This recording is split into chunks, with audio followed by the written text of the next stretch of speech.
Good evening. It's great to see you all. You're all very welcome here to Kennett Square Presbyterian Church. My name's Andrew Smith. I'm the pastor of the church. I usually introduce myself around town now by my wife, Tara Smith, who works for HKS. More people seem to know her now than know me. So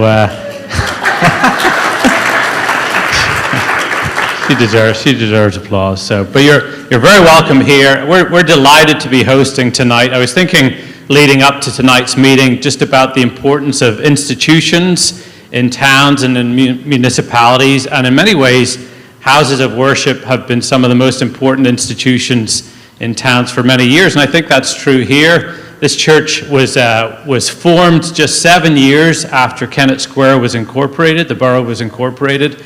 A building was put on this spot in 1864. The building we're sitting in right now was built in 1909 after a fire. And so we celebrated our 150th anniversary a few years ago, not just looking back at that time, but looking forward. And as part of that looking forward, through these double doors here, you can go out into our parlor, which was designed by the late Dennis Melton. And you're welcome after the talk tonight to have a look there. You'll also find the bathrooms out there if you need them during our time together tonight.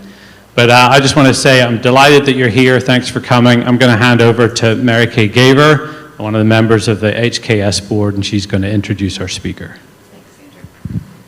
This is such a great turnout. I'm thrilled to see all of you here. We have people listening online, so it's just fantastic. So great that you mentioned Dennis. He would have been front and center at this meeting, and we will definitely miss him as we have these discussions.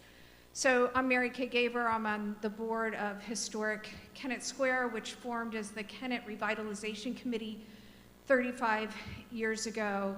And we are so excited to be having this program. We've spent the last almost 2 years pivoting and looking at things with COVID, and now we all have a chance to sit down and talk together and have some of these important discussions. So I'm really glad you guys are all here and can be a part of this, and hope that you will continue to be part of what we hope is a long and fruitful discussion to build a more beautiful and sustainable Kennett Square where everyone can belong and prosper.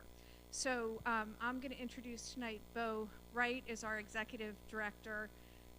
Bo joined us in February of 2020, right before COVID hit, and he did a remarkable job getting to know people in the community when we couldn't all meet and pivoting. We had the Small Business Relief Fund that we helped administer, and Backyard Brewfest and the Parklets and a bunch of other creative ways that we were able to continue to try and make Kennett thrive. And we're really thrilled now. Bo talked about having this speaker series when we met him in interviews, so we're so thrilled to be able to get it going. So Bo comes to us with a very strong background. He worked as a development director for Strong Towns, which is a nationally known nonprofit that helps communities look at how to build strong, prosperous, inclusive communities. They have a great podcast. If you're interested, you can find it. Bo introduced me to that, and I've enjoyed listening to it. So Bo brings a wealth of knowledge about not only Kennett, but what's going on in the rest of the country. So I'm very excited for him to launch our speaker series, and without any further delay, hand it over to Bo.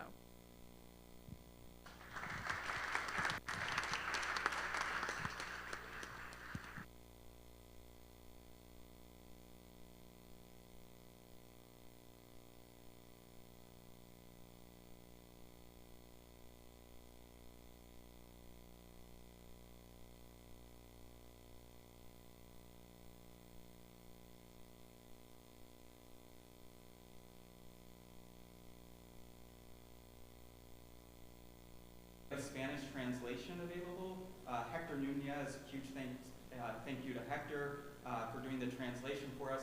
He's there in the back. We have these kind of translation pods, so you'll see folks around the room with earbuds in, so we're very pleased to do that. We also have a number of people joining us online, watching remotely. So thank you PCKS for that, and thank you Mary Kay for the warm introduction. So grateful to see all of you here today. Am I not on?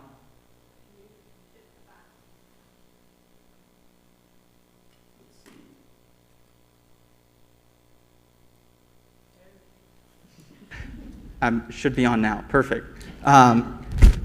So grateful to see all of you here tonight as we discuss, how to build prosperous communities, as Mary Kay was talking about. How do we build communities where all can belong and prosper? Prosper today, places where we can live and work and prosper today, and for future generations. And there's some urgency to this in our region as a community. I see several kind of municipalities represented here. We're a fast-growing region. Here in the borough, we have a huge opportunity with the NVF site. Many of you may be familiar with. It represents a quarter of the vacant land in the borough. It was recently bought by a developer and in all likelihood will be developed in the next few years. As I talk to people across the community, many people are kind of nervous and scared about what's going to happen there. And I think, to be honest, kind of rightfully so. We haven't built in great ways over the past 50 years. And so there's kind of a built-in bias where we assume what comes next may be worse than what's there before. We're kind of nervous about development. So we want to dive into kind of what it looks like to build in ways that allow us to belong and prosper, allow all to belong and prosper. We're going to be bringing in nationally recognized speakers from across the country. We'll kind of share some of those at the end. But this is really kicking it off. And this presentation is kind of setting the groundwork for that, and then hopefully enticing folks to check out some of those future speakers. So I want to start with kind of key takeaways and overview of what we're going to be discussing so that we don't get lost throughout it. But key takeaways, how we build matters for the long-term financial sustainability of our community. So financial sustainability is one of the things we're going to be talking about today. This presentation has a lot of graphs at the front end. Please don't leave after you see all the graphs. I see some Chatham Financial folks. They'll probably love this and eat it up. But this is kind of graph heavy to understand some of the math behind the way we develop our towns and cities. And there's a lot of images in the back. Most American communities, we'll learn, have built in such a way that their new development doesn't generate enough wealth to cover ongoing maintenance expenses. That'll become more clear as we kind of go through this. And as I was discussing, as the Kennett region is developed, our hope is that we would be aware that how we build matters for future generations, for our environment and ecology, and for the quality of our lives today. So I want to start by looking at kind of comparing and contrasting the traditional development pattern, what I'll call, and then kind of our contemporary development pattern, the way we build and grow our communities today. There's a sharp dividing line. We built a certain way for thousands and thousands of years up until post-World War II.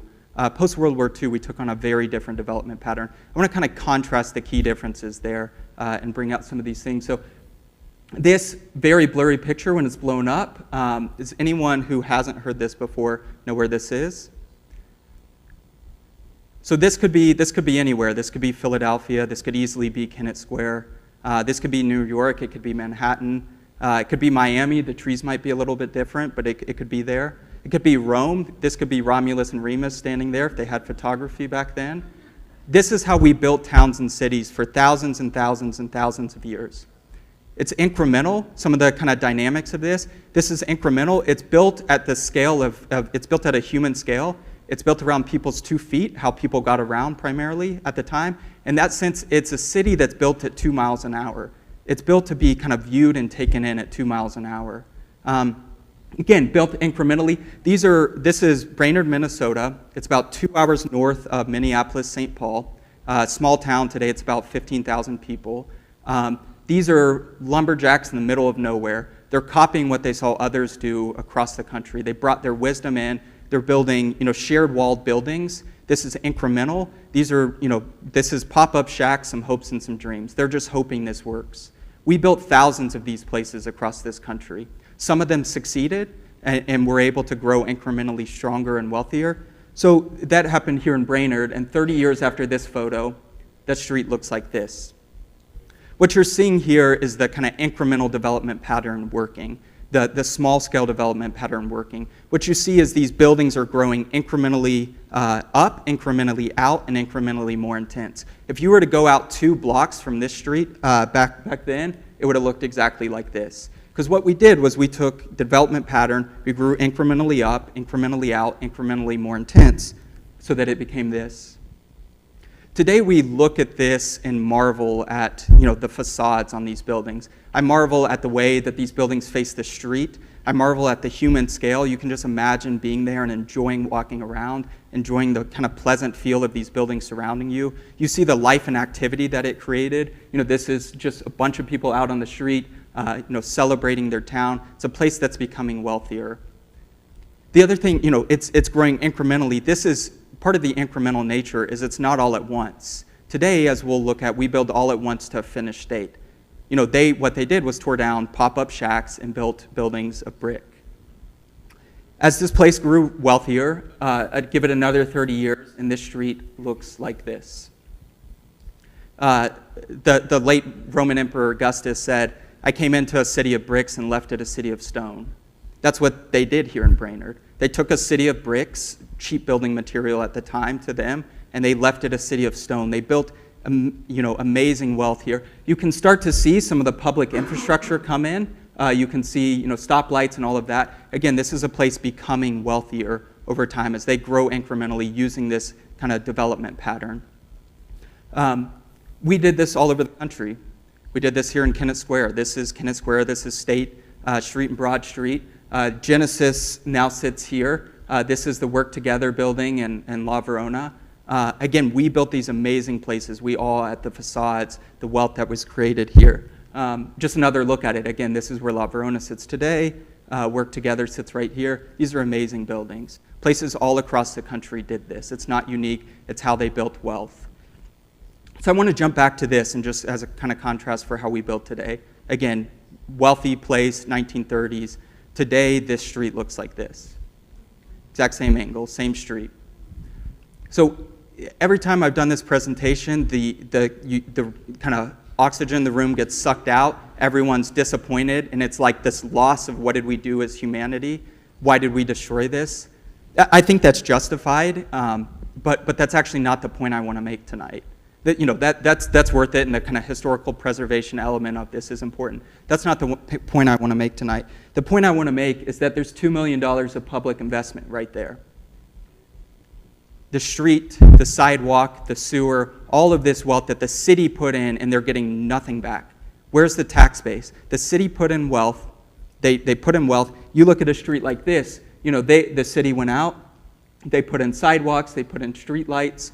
But there's wealth there covering that. You look at a place like this, and you don't have that. Post-World War II, we took on a very different style development. If we were to kind of look at some of the elements of this development pattern, we stopped building around walking. We started building around the automobile. This mostly happened post-World War II. There was actually one city in particular that did this way pre-World War II. That was Detroit. In the kind of late teens, Detroit started building this way. That's why we call it the Motor City. Post-World War II, Detroit was really wealthy. They were experiencing a lot of kind of kinetic growth through the Depression. And so post-World War II, every economist in the day was saying, we need to grow or else we're going to fall back into the Depression. And every community across the country all at once looked to Detroit as the model. We all said, we need to become Detroit. We need to build around this new technology that we call the automobile. So we stopped building cities at 2 miles an hour. We started building cities at 40 miles an hour. We stopped building cities that could be developed incrementally over time. We put a lot of wealth into building places that were all at once to a finished state. That's what behind me, that's what this is. Everyone here knows that you could not incrementally develop this. The neighbors would come out, everyone would get upset. You can't put an ADU, an accessory dwelling unit, in your backyard here. People would get very upset at you for that. This is built all at once to a finished state. Recognize some of the kind of downfalls of building all at once to a finished state. All of these homes, again, built all at once. That means, they're good and shiny and new on day one. Everyone's roof goes bad at the same time. Everyone's dishwasher goes bad around the same time. All of these things start to happen. There's no kind of incremental pressure for the property value to rise. So I want to look at kind of the financial implications of this. This is what we studied when I was at Strong Towns. So we'd often look at just very basic developments and ask, what is it doing financially for the municipality, for the city, the borough, the township, what have you. So this is about as most basic kind of development you can have. This here on the right is a residential street with a dead-end cul-de-sac. The only reason this road exists is to service those homes. There's no thoroughfare, there's no commercial traffic. It only exists to service those homes. When this was built, they shared the cost, so the city put in 50% of the cost, the developer put in the other 50% of the cost, to lay the asphalt, sidewalks. I actually don't think they have sidewalks here, but sewer, water, all of that infrastructure, split 50-50. So we asked the question, based on the 50% cost assessed that the city put in, how long will it take them to recoup the money that they put in, the money that they invested? The answer is 37 years. Take 37 years for them to recoup the cost just for that infrastructure. That does not include police and firefighter. That's just looking at this. That doesn't include, emergency vehicles, doesn't include the schools, the libraries, all of these other expenses that municipalities have across this country. Just the road. 37 years. That road's not going to last 37 years. It may last 20, may last 25. This is Minnesota again. Again, they have rough roads, so it's probably going to last 20 years. There's a gap there, recognize. Financially, there's a gap. Where the city put something in, there's a gap there where they're not making a good return on investment with this particular development. Look at another one just real quick. This is slightly more intense, still residential. This is a closed loop with a dead-end cul-de-sac. You can kind of see different lot sizes. These homes were sold between like the 400s and 700,000s. This was built in the early 90s. The road needed to be rehabilitated. It needed to be fixed. So we asked the question, based on what the city's collecting in tax revenue, how long will it take them to break even on that investment to fix the road? The answer is 79 years. Again, that's 79 years where everyone else's taxes have to go up to cover this expense. This 79 years of just, not police firefighter, that's just to maintain this road. What we're looking at here is the style of development that isn't producing enough wealth to cover its expenses. We asked the question, just by the way, you can kind of see this, what would it take for them to break even today? The answer is a 46% increase in taxes with 3% increases over inflation. We all know that's not going to happen. So this style of development isn't making sense financially.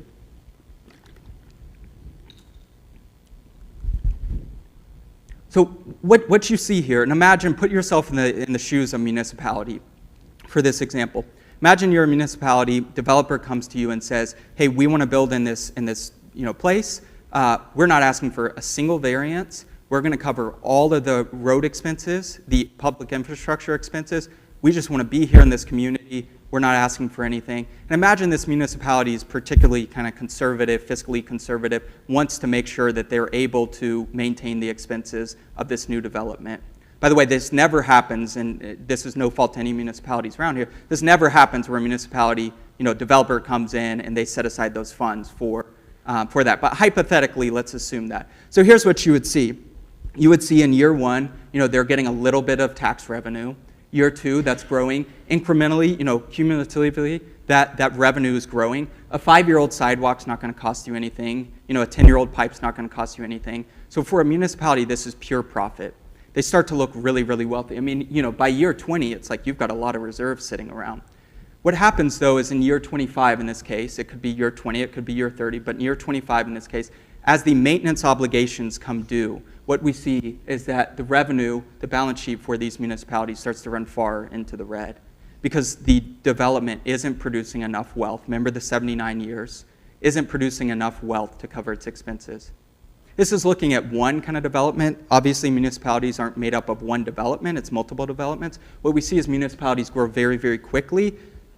So they take on a lot, they go through this growth phase where they look very, very wealthy in years 1 through 25 as they're growing. But then as those liabilities start to come due, it puts pressure on the balance sheet. It puts pressure on their finances to go out and maintain those roads and those sidewalks. What they do often is encourage new development. What you'll see is in many municipalities, you'll see kind of a vacant strip mall. Nothing's happening in it. Understand, that's likely $2 to $3 million of public investment sitting there in the ground and they're not getting wealth from it, but they need new development. So what they do is open a strip mall next to that so you get those new revenues coming in. That's what you're seeing here. We call it at Strong Towns the growth Ponzi scheme because it's using new revenue from new development to cover existing liabilities. And this creates this negative cycle for municipalities. So I want to introduce you to something, we went from that to cornfields. I want to introduce you to something that we call value per acre. It's kind of a way of looking at does a development, does a particular kind of building or parcel, is it contributing enough wealth to cover its value? So cornfields, no one, I think there's probably a lot of folks here, know the farming industry around us. No one measures, total acreage output. What we do is we measure value per acre. What's the output? What are the number of bushels per acre? No one would say, hey, I've got 10 acres here that produces the same as 100 acres. I just want the 100 acres because that's better. No, we look and say, hey, if the 10's producing just as much as the 100, that's more productive. In the same way, just to try another example, we don't measure vehicles by miles per tank.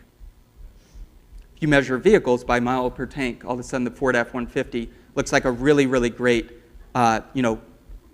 financially good choice for saving gas. But we don't look at vehicles this way. We measure what matters. We look at miles per gallon. It's a totally different picture when you look at miles per gallon. So that's what we're going to do when we look at value per acre. So I want to show you kind of a few examples of that. This is, again, kind of contrasting the traditional development pattern with the way we build today. Again, this is an example from Brainerd, Minnesota. So I want you to focus on kind of these two blocks. This one we'll call old and blighted, and this one we'll call shiny and new. This is in Brainerd, Minnesota. Understand that these two parcels have the same amount of public infrastructure. They're the same size, same amount of public infrastructure. They're on the same thoroughfare. Again, everything's the same about this. Same size, everything's the same. The one on the right, the shiny and new, used to look identical to the one on the left, the old and blighted block. The city got a grant for being blighted, had it torn down, and put in a new Taco John's drive-through. Does anyone know what Taco John's is known for?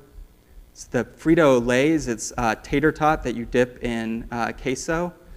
Chuck from Strong Towns always said, just like they do in Mexico. So that's what they're known for. Understand, when this development happened, everyone was excited about this. The walk and bike advocates were super excited because they got a sidewalk right here. The sidewalk actually ends right there, but they got a little bit of a stretch from it. The engineers thought this was brilliant because you get a turn lane. Engineers get to add a turn lane, moving vehicles faster. Everyone was happy with this. The environmentalist groups were happy with this because they actually got native plants in the stormwater that's back there. Everyone in the community saw this as an improvement. But what no one did was did the math on this. That old and blighted block on a value per acre had a total value of $1.1 million. That shiny and new block had a total value of $600,000. Again, you're looking at the same thing. This is tax revenue. This is all we're pulling, tax revenue. Their assessed taxes, that's all we're pulling. The traditional development pattern is far, far, far more productive that you see here. These were built in the 1920s. If I were to go back to the kind of earlier examples, these are the pop-up shacks on the edge of town. This is the 1920s version of the pop-up shack with some hopes and some dreams. These buildings were built in the 1920s, have stagnated for 100 years, and they still are more productive than what we build today.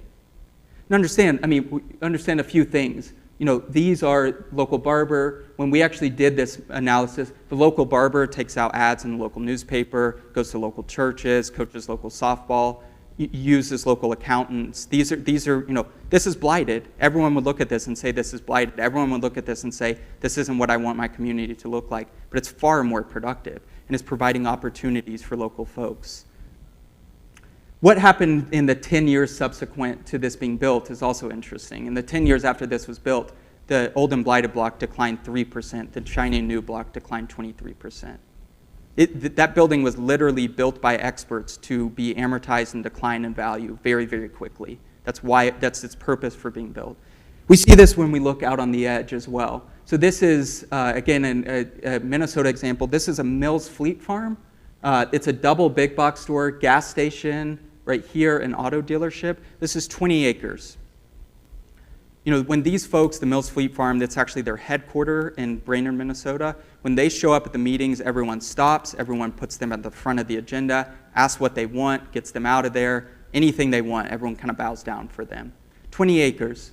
This is 20 acres of the core downtown of Brainerd, Minnesota. It's actually where the movie Fargo was filmed. They always say it was a not so flattering but not so inaccurate depiction of Brainerd, Minnesota. You can see no new buildings have been built in the last 80 years. A lot of them have been burned down. There's a lot of vacancy there. They're trying, this is kind of their main street right here. They're trying to fill kind of second floor apartments. They have some restaurants going there. There's a lot happening there. But again, it's a lot of buildings have been burned down. But yet, even when we look at this, 20 acres to 20 acres, what's its total value when we look at the two? That building out on the edge, the Mills Fleet Farm, has a total value of around $600,000 an acre. The core downtown, again, in its present state, they would kill for our downtown. They would be so jealous of the downtown, the uptown in Kennett Square, has a total value of $1.1 million.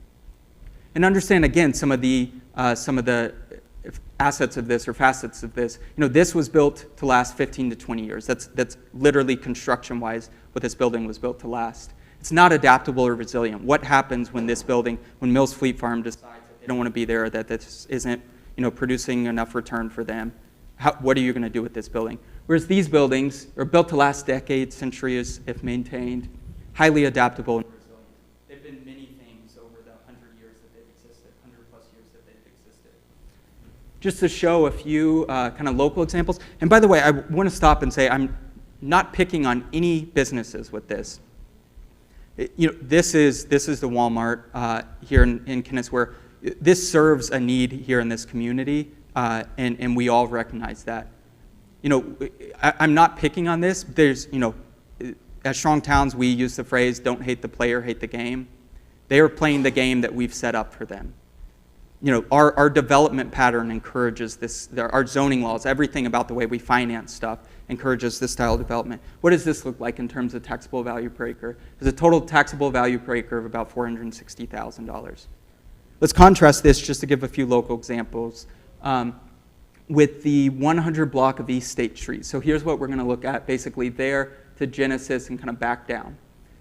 The total taxable value of this real estate here in Kennett Square is $7 million. If you exclude the Genesis buildings, which are taller buildings, let's just exclude those for what we could build today, it still has a value of around $200 million. It's still, excluding Genesis, it's 5 times more productive than the Walmart out on the edge, and a value per acre. If we look at it apples to apples, it's around 15 times more productive than the Walmart out on the edge. And again, it has been generating that tax revenue for 200 years. It's been contributing that. It's been adaptable for many uses. It creates this sense of place for the community and identity. It's all of these things, but I'm not saying any of that. We're just looking at the math of this, and it's 15 times more productive. See the same thing when we look at kind of residences in and around Kennett Square. This is on Union Street. There's a series of, I think you all know this, but a series of kind of row homes along the street. These are, I think, just magnificent buildings. No one would come in Kennett Square, look at these and say, look at the wealth of this place. But yet they should, because these buildings combined have a total value of around $1 million an acre. This is really impressive. And again, they've existed for, I don't know, maybe 100 years, and still have a value of $1 million an acre. When we look at kind of, and again, not picking on stuff, but just kind of developments out on the edge, what we see is $416,000 an acre. Just examples of this. This is actually one of the more impressive ones, given kind of their lot sizes. This is D Street, kind of facing Victory Brewing. Total value of 4.4, almost $4.5 million an acre. Just looking at D Street alone. Again, very, very productive. Extremely productive, generating a lot of wealth for the community in terms of a value per acre. Again, just looking at something kind of out on the edge, this is a 2-acre house that was for sale for, I think, over $3 million. It's generating $200,000 an acre. This is, just basically what we're looking at here, because I'm going to show in a second kind of profit and loss. And if that's confusing, it'll make sense. But this is just profit is all we're looking at. What is each parcel in the community? What does it contribute in tax revenue for that given municipality? So I want to introduce you to town Lafayette. When I was at Strong Towns, we were called into Lafayette, Louisiana. They had a new mayor that was elected. They have a strong mayor, so the mayor has a lot of kind of control and influence. New mayor was elected, showed up day one, looks at the budget and says, oh my goodness, we have no money, looks at the kind of maintenance liabilities that they have and says, oh my goodness, I don't think I can swear, my pastor's here, but they were probably swearing. So, they come in and they say, we've got a problem. So we were brought in. I want to just show, Lafayette's a very typical town. I've been there twice. Very typical kind of middle-class American city, population about 40,000. Very typical. I mean, this is kind of right outside the core downtown. Very middle-class houses. Nothing is abnormal about this community is all I'm pointing out. So this is Lafayette. When I said they had a budget problem, this is what I'm saying. This is their, up top, the blue that you see is the revenue that they have. What the red is their accumulated road fees. This is their road maintenance liabilities. This is what they have to maintain when they actually added it up to see what the expenses were to kind of fix all of their roads. Here in Louisiana, it's sales tax that's contributing to the blue. It really doesn't matter. We're just looking at the development pattern. Whatever the mechanisms are, we're looking at the development pattern. Is it producing enough wealth? So as you can see, they're in a pickle. We said, let's go out 50 years and see what it looks like for you. This is what it looks like. Again, they're in trouble. We said, let's make things easy. Do you have enough blue to pay for the red? The answer is no, you don't have enough blue to pay for the red, but this actually isn't an accurate picture because what we pointed out to them is in order to encourage all of this development that's given them this road cost, this right here is committed to debt service. And in Lafayette, they were putting about 30% of their budget to debt service. Again, that can't go to cover the road maintenance liabilities. That's just going to service the debt. So Lafayette, like many communities across the country, I could show you this for hundreds of communities, is in trouble. We tried to help them kind of figure out, like, let's start from the bottom. How did we get here? How do we get out of this? Showed them these maps. In 1949, Lafayette had a population of 33,500. Fast forward to 2015, they had a population of 121,000. So their population grew by 3.5 times. You might even say their wealth grew by 3.5 times. That's 3.5 times more people contributing to the community's tax base. In 1949, they had 5 feet of pipe per person and 2.4 fire hydrants per 1,000 people. Understand this is that, as you'll see in a second, that incremental kind of walkable neighborhood. That's how this was built in 1949. What they still had in place was that walkable, tight-knit neighborhood. 5 feet of pipe per person, 2.4 fire hydrants per 1,000 people. Fast forward to 2015, what they did was expand massively to the point that they had 50 feet of pipe per person and 51.3 fire hydrants per 1,000 people. So understand, if you're a city and you're just doing the math on this, what happened? Their income grew 3.5 times. Their liabilities grew 10x and 21x. Everyone knows you can't do that. You can't grow your income 3.5 times, your liabilities, your credit card fees 10x and 21x. Financially, you can't do it. So we put together this, and this is kind of profit and loss for the city of Lafayette. So everything that we were looking at, the value per acre, is really just looking at this green. It's asking kind of what's the value per acre? What is it contributing in tax revenue? That's all we were asking.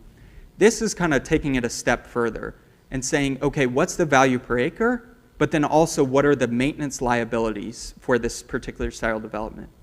This takes into account everything you can possibly imagine. From, we looked at a given parcel, when they flush the toilet, how many pump stations does that go through before it reaches the treatment center? How wide is the road in front of their, the parcel? Is it 18 feet? Is it 25 feet? What's the cost for that? Do they have sidewalks? What's the cost for that? What's the feet of pipe? Is it 20 feet? How many feet of pipe? What's the cost for that? This is everything you can imagine. So again, what this is looking at is tax revenue minus what it takes to maintain it. When we put these into 3D maps, here's kind of what you get. You get the black here is representing financially productive, positive. The red here is representing kind of negative, drain on the community. To put this into perspective for what it looks like kind of as a community as a whole, is anyone here red-green colorblind? You won't see this if, okay, I'll try and explain it. So what you see here is the green, this whole area is green and kind of through here. What you're looking at, the green here is the parts of the community that contribute more in tax revenue. They're more productive than the maintenance obligations. So this is net positive, contribute more in tax revenue than the maintenance obligations on it. The red there is the opposite. It's the parts of the community that drain more resources because the maintenance obligations are greater than they contribute in tax revenue. The higher the spike that you see is the greater kind of the difference. So what you see here, this is the core downtown of Lafayette. Again, they would kill for our downtown. It's an up and coming downtown. There's some like brew pubs there and beer gardens and stuff like that. They're doing everything kind of right to develop that area. But it's extremely productive. It's contributing way more in tax revenue than it costs to maintain it. This is their kind of big box store complex out on the edge. Again, when this was done in 2015, when we talked to them, they kind of told us, hey, we're struggling financially. We've got some, businesses out here, but we really need to fix the core downtown. When we showed them this, it's the exact opposite. The huge, massive parking lots that they're having to run pipes under and maintain all of that, that's a huge drain on the financial resources. Again, this is looking at what it contributes in tax revenue, that value per acre, and then what the maintenance obligations are. What's interesting here, some of the homes out here, just to point it out, had 3 and 4 lift stations. 3 and 4 lift stations. When they flush a toilet, it's 3 and 4 lift stations before it reaches the waste treatment center. Homes here, despite being more productive, have, it's built in Louisiana, so they built on the high ground first, so that just goes straight downhill, no lift stations. What's interesting here is that this kind of green crest right here, and I think this is really important, that green crest right there is the poor neighborhoods in Lafayette. Literally, when we went to do the work there, those are the neighborhoods they said, hey, if you're looking for an Airbnb, don't stay in those neighborhoods. That's where the poor people live. That's where the burglaries happen. That's where the homicides happen. Like, stay away from those neighborhoods. And we actually showed them, actually, your poor neighborhoods are more productive than many of your wealthy. To put it another way, your poor neighborhoods are subsidizing your wealthy neighborhoods. In places that we have not seen a lot of gentrification, so traditional downtown development, as we've seen, tends to be really, really productive. Places that we haven't seen kind of a lot of gentrification, this is true everywhere. Poor neighborhoods subsidize wealthy neighborhoods, older neighborhoods subsidize new neighborhoods. The traditional style of development, this walkable mixed-use kind of style of development that we used to build for thousands and thousands of years, subsidizes a lot of the new stuff that we build today. So to kind of summarize, as a community, both our expectations and our liabilities grow daily. The expectations, if I see some borough and city managers in here, they know that the expectations rise daily.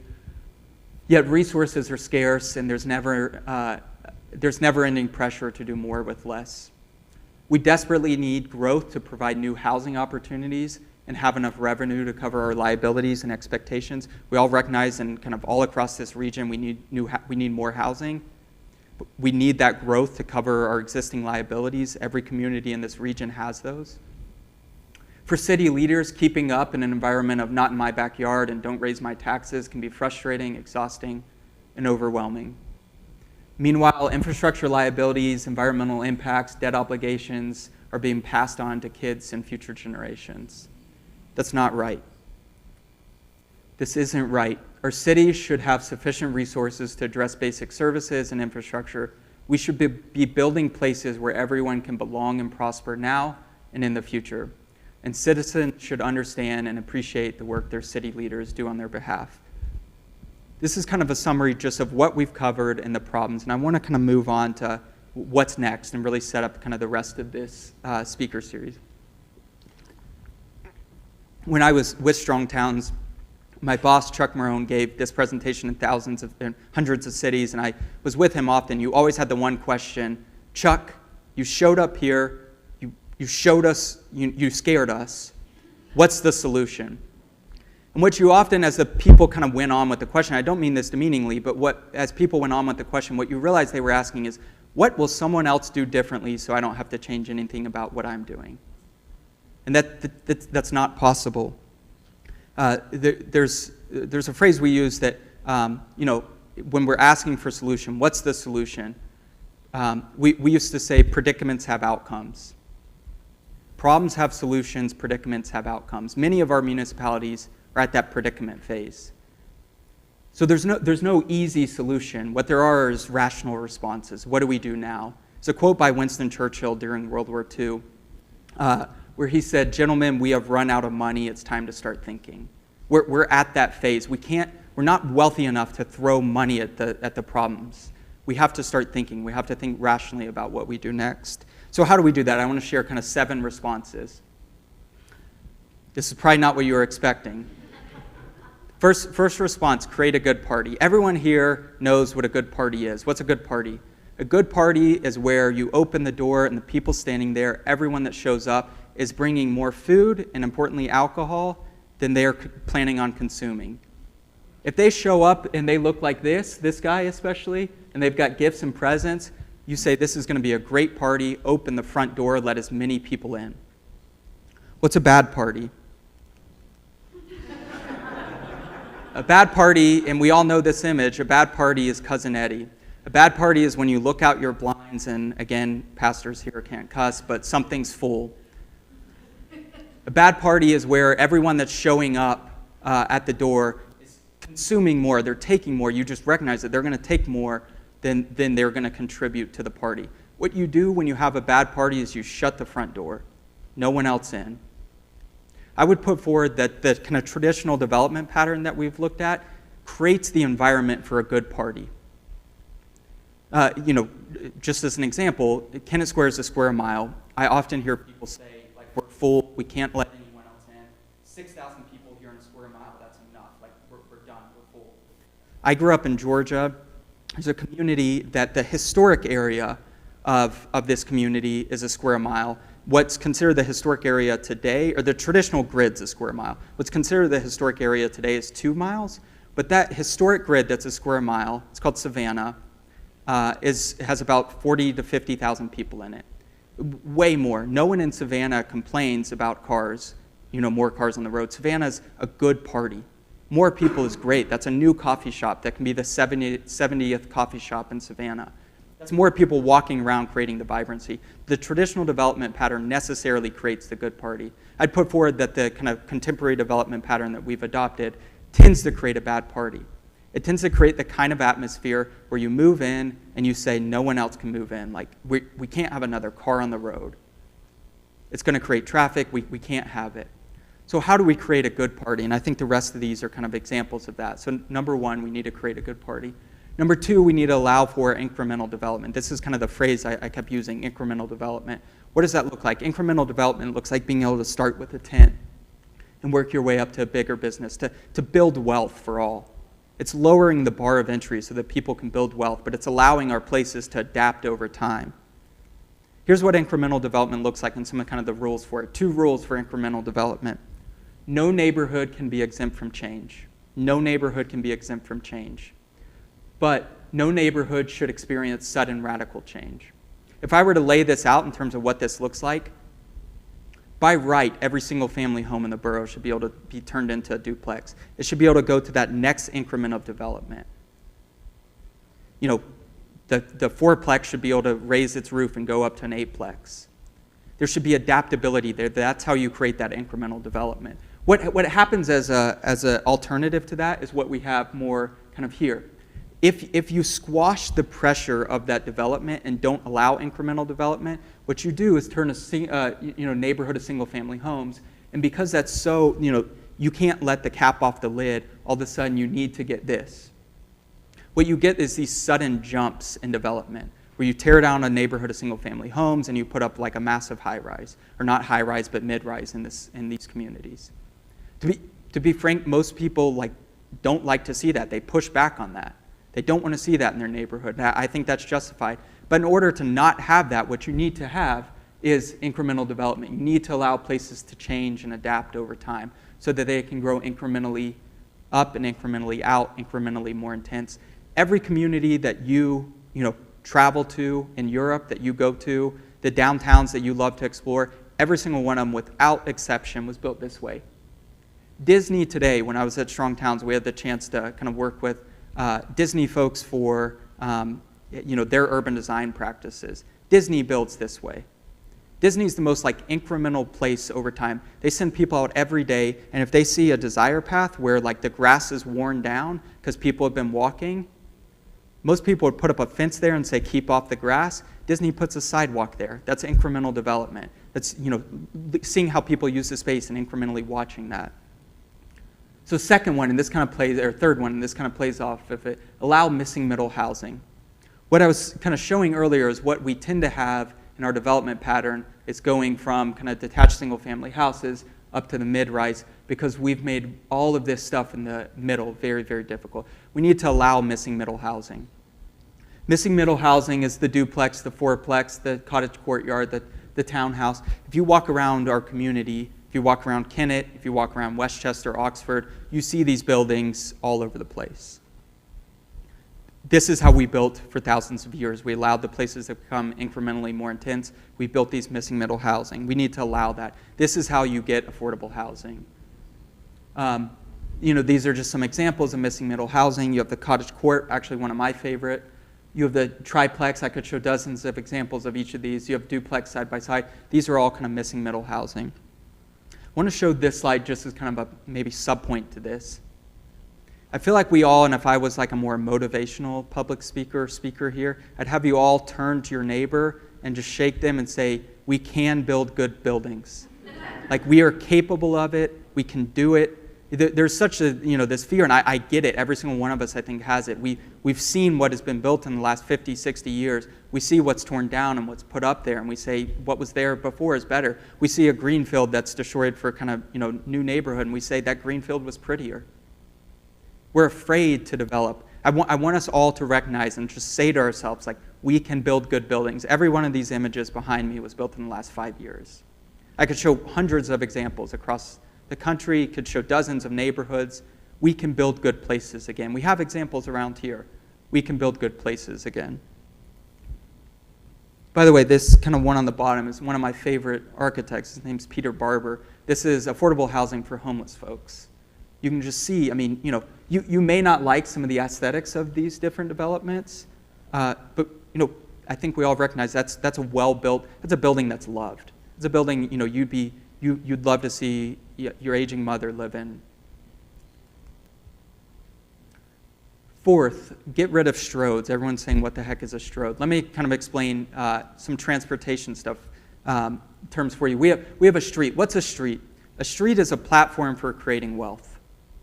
A street is primarily for people, not cars. Cars may go on it. People are first on streets. Streets are, again, they're built for people. They create wealth. Cars should be secondary there. They're not meant to move cars really, really fast. They're meant to make an enjoyable human-scale space for people. Streets are great. Roads are, you think of the railroad. Roads move cars or trains between two spaces really, really fast. Roads are for cars, not people. People may walk on the side, that we should discourage that in every case, but roads are for cars. They move cars really, really fast between two street-type places, between two productive places. Roads are great. Stroads are what we call the futon of transportation. Just like a futon makes neither a good couch nor a good bed, a stroad makes neither a good street nor a good road. Stroads, as you'll see, stroads are enormously expensive to build and maintain. The kind of initial infrastructure cost is enormously expensive to build and maintain. Stroads are actually the majority of traffic accidents happen, and especially deadly traffic accidents happen on stroads across the country. Stroads take up this kind of value per acre. They take up a huge amount of land. The right-of-way that's required, the land used for surface parking because they encourage, not walking but driving. The property tax revenue on a stroad is extremely low. The return on investment's just not there. Streets, on the other hand, check off all those things. They're relatively cheap to build and maintain. They contribute tax revenue. They create places where municipalities can create revenue. So what we need to do is, if we have a stroad, figure out what do we do with it. If you have a stroad, should it become a street or a road? Just some examples here. State Street's a street. We should be doing everything we can to make State Street more of a street every day. I recognize there's challenges with that. We have tractor trailers. Like there's all these things, and some of those are above the borough's control. But that over time should become more and more a place for people over cars. Every day we should be doing that. I think Cypress is like an interesting case study. Should Cypress be a street or a road? Right now, it moves cars very, very quickly. There's some kind of commercial activity there. It has the semblance of a street, but it's not quite there. I think the default should be we need more streets and less roads, especially kind of in the kind of core urban part of the city. But it's a kind of open question I'd go back and forth on. What should it do? But here's how we do it. How to turn a strode into a street or road. If you want to turn a strode into a street, you slow traffic, you put people first. You make it really, really uncomfortable and difficult for cars. People first. You focus on building and filling in the gaps, expanding existing structures. You fill in the gaps. Humans, and I won't get into this, but humans don't like to walk by gaps. We don't feel as comfortable walking by gaps. We like walls there. If you see a deer in a field, they'll hug the tree line.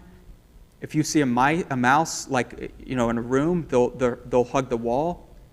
If you put microbes in a petri dish and they're just going all over the place, if you put a steel bar in there, they will line up around that bar and go around it. It's something in our wiring, folks call thigmotaxis, this propensity to hug walls. We don't like gaps. So if you want to turn a strode into a street, you need to fill the gaps.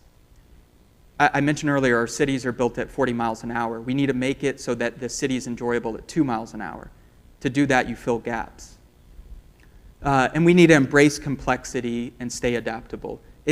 Streets are messy places. Anyone who's ever been to Rome or some place like that, they're messy, complex places. Streets should be that. If you want to turn it into a road, and again, streets are good, roads are good. Both of these are necessary in our development pattern. If we need to turn a strode into a road, we need to limit access, seek to close existing accesses. That's how you move cars quicker instead of making it this kind of complex system. Keep people and bikes away from cars or in a separate, safe place. Don't try to build anything. Don't build anything new. Simplify, move vehicles quickly, period. Vehicles are supposed to move quickly on roads. So that's kind of strokes. That's point 4. Point 5 is build and plan to transect. Again, I'm going from strode, this technical urbanism term, to transect. Transect is a word actually used kind of in ecology. So what you can kind of see here, we recognize with the transect, you can kind of see the ocean tidewater here, you can see the beach here, you can see the dunes here, and you can kind of see the semblance of a beginning of a forest here. And we have longwood right up the road. Landscapers or gardeners will often talk about right plant, right place. If you stuck one of these trees right here, we all know it wouldn't do well. Right plant, right place. I could have you all in here take off your shoes and just lay them up here up front. And almost anyone up here, we could have them come up, and they could line up shoes, everyone's shoes in the room, from urban to rural. You could say, hey, that's an urban shoe. That's a rural shoe. And we may have some differences in terms of what's more urban, this or this. You may disagree with me, but we would all be more or less on the same page. We don't do this with our buildings. What's an urban building? What's a rural building? Often in our development pattern, what we have is urban buildings or other places that are way out. They're where they don't belong. There's not a kind of right place, right plant, right place for urbanism, and we need to get that. That's what the transect is. This is a map of a Spanish city. So what you can see here is you have natural, you have rural, you have kind of suburban, you have urban central, and kind of moving into, what you'll see is that you're moving into a different place. There's a right type of building, there's a right type of space for each of these. As we look at, and this will become clear as I show some other examples, we need to look at the transect and say, what is this place? Is it urban? Is it rural? The transect could be summarized as this: let urban be urban and rural be rural. Don't try to stick urban in rural. Don't try to stick, rural. What we have today is a lot of our zoning codes are this massive, it's more or less this everywhere. And again, this is a different kind of place, so it looks very different. But we have this zoning code that basically has flat same buildings everywhere. There's very little room for places to be built when you have that. Here's just some examples. Again, this is what a transect looks like in terms of very urban moving out to rural. Very urban moving out to rural. allow that to happen. Just show some examples of this. I gave a presentation how this the transect ties in with this value per acre return on investment. I gave this presentation in Lancaster about 2 years ago. So these are some examples of Lancaster. If we were to ask the question, what's the ROI here? Is it positive or negative? This is North Duke Street kind of going into downtown Lancaster. I think this street would be pretty good. I think it'd be very positive. I think it's extremely productive. A lot of public investment there, a lot of wealth being created there.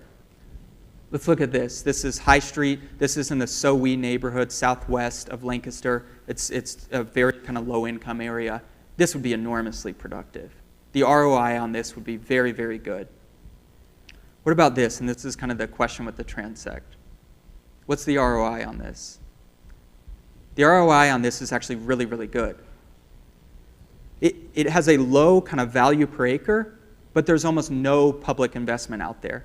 That home, they have a well, guarantee it. They have maybe septic, maybe cesspool. They have a septic system out there. There's almost no public investment out there. I mean, look at the road. It's almost a one-lane road. It's productive. It's named after a single guy, so it's narrow out in Lancaster County. But this would be very, very productive. And this is what I want to point out as we look at the transect, as we look at our places. This is not bad. We don't need urban everywhere. This is incredibly productive. Let urban be urban and rural be rural. Here's just another example from Lancaster. Again, this would be very, very low performing. The ROI on this would be very, very low. And what is it? I mean, you have over here, you have landscape, you have nature, you have all this stuff. Hasn't been filled in yet. What is this? Is it urban, rural? Where is it in the transect? And how do we develop in such a way that allows right building, right place, right development, right place, right zoning for that place? I guess one example of this in the borough, Birch Street is becoming a place. It is a place. You have new commercial activity there that's been there for years. So it's there, it's happening. So in terms of transect, we should allow that, everything about the way we zone that, everything about the way we look at that, should allow it to become something, that's for commercial activity. I know there were recent steps to do that with allowing work-live buildings, live-work buildings, and that's a great step to allow, understanding the transect, to allow it to become a great place. Second to last point, create lovable buildings and places. Steve Mouzon, in a book called The Original Green, said if a building cannot be loved, it will not last. Just show this example. This is modern day, current day work together. This building's been used for many uses over the centuries and decades that it's existed. It's been people, if that building's vacant, everyone's going to walk by and says that needs to be something. Why? Because it's lovable. It will be maintained because it's lovable. We like to talk a lot about environmental issues around here. The most environmental thing that we can do is build places that last, build buildings that last. In order for a building to last, it needs to be lovable. It needs to be able to be loved. Last point, we need to get rid of top-down solutions to our problems. We need to get rid of what's the solution for this space. We need to get rid of what's the grant that we can get to put a Band-Aid on this. And we need to get out and humbly observe where people struggle and address that struggle. That's how we identify the problems in our community. We humbly observe where people struggle. This guy behind me, his name was Tommy Pacello. I had the pleasure of meeting him and spending about 3 days with him when I was at Strong Towns. Tommy passed away in 2020. He was 43. It was stage 4 cancer. It was an awful thing. Tommy had an amazing resume, a better resume than most in this room, certainly me. He had multiple Ivy League degrees. He was a corporate attorney. He loved Memphis and went back and started something called the Memphis Medical District Collaborative, dedicated to placemaking in Memphis. It was a city he loved. Memphis is a very disconnected city. It's very spread out. There's a lot of stroads through the middle of the city that you're having to cross. It's dangerous to cross. Tommy spent the last 10 years of his life, 15 years of his life before he passed away, knitting that community back together. He's survived by 2 daughters. His daughters will grow up seeing just dozens and dozens and dozens of examples across the community of a painted crosswalk there your dad did that. Hundreds of these examples across the city that he poured his heart and soul into. He loved the place. I want to show you some of those examples. But first, in the obituary for Tommy, someone wrote this. I once heard Tommy described by an outsider as the Memphis Jesus. And for me, there's the takeaway I want to remember. A humble servant who loves his place and who loves the people within it, not for what they are or what they can do for him, but just because they are his.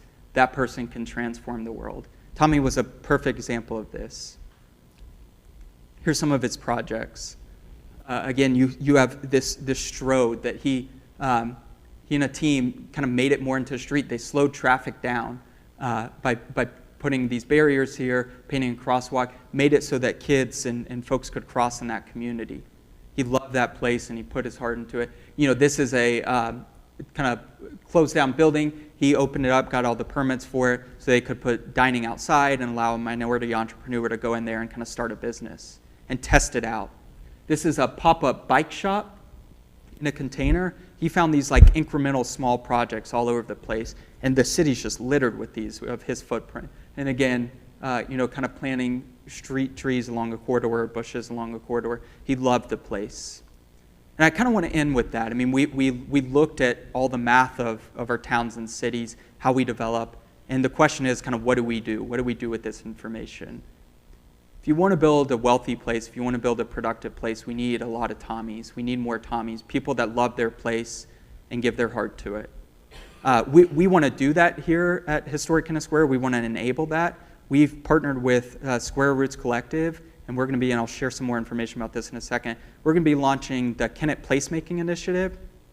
We're going to be giving grants away. There's a prize for youth and a prize for adults, where we'll be giving $1,000 for folks that submit kind of an idea of how they think an idea to make this place better.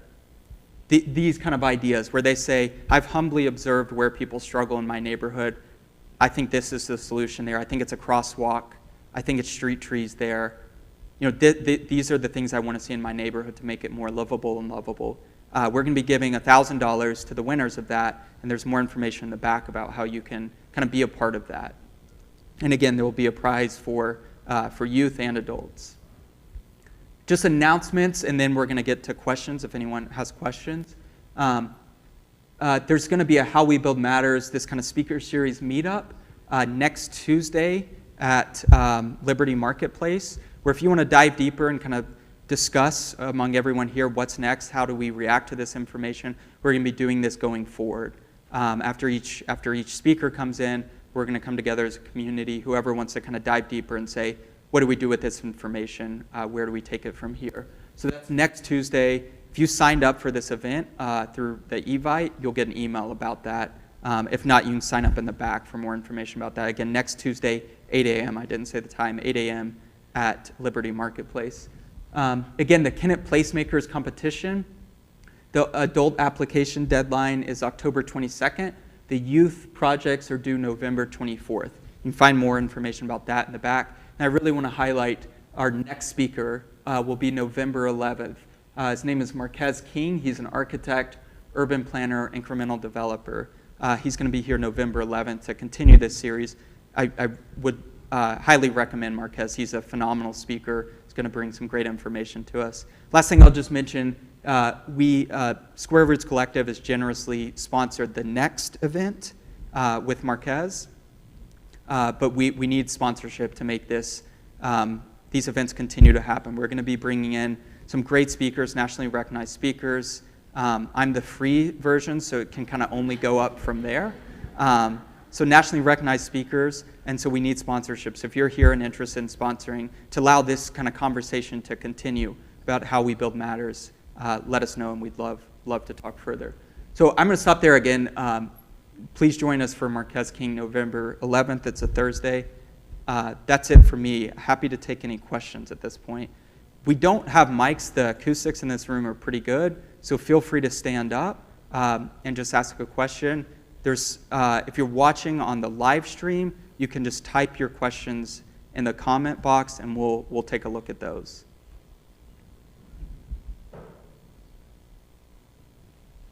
Any questions?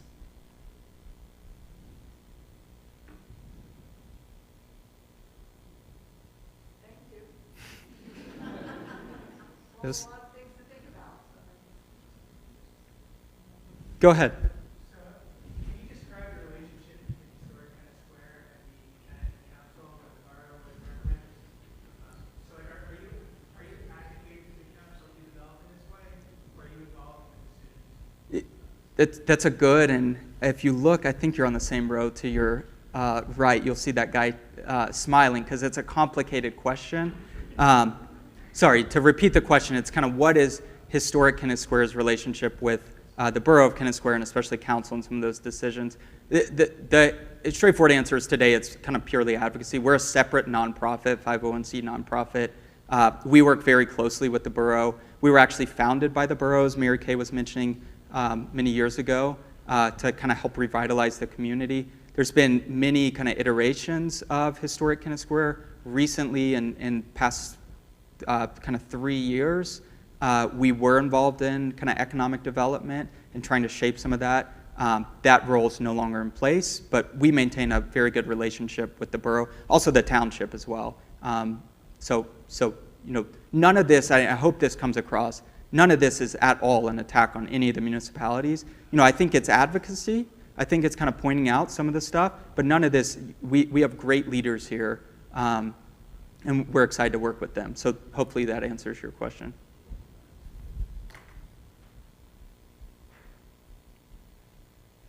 Okay, well, thank you all. Last thing we have, a lot of this talk was based on, again, Strong Towns information. There's books in the back. There's a book called Strong Towns, A Bottom-Up Revolution to Rebuild American Prosperity that goes way deeper into all the topics we discussed tonight. There's several copies in the back that you can purchase. Tara will be back there. They're $20. Again, you can pick up information about the Kennett Placemakers initiative. So, thank you all.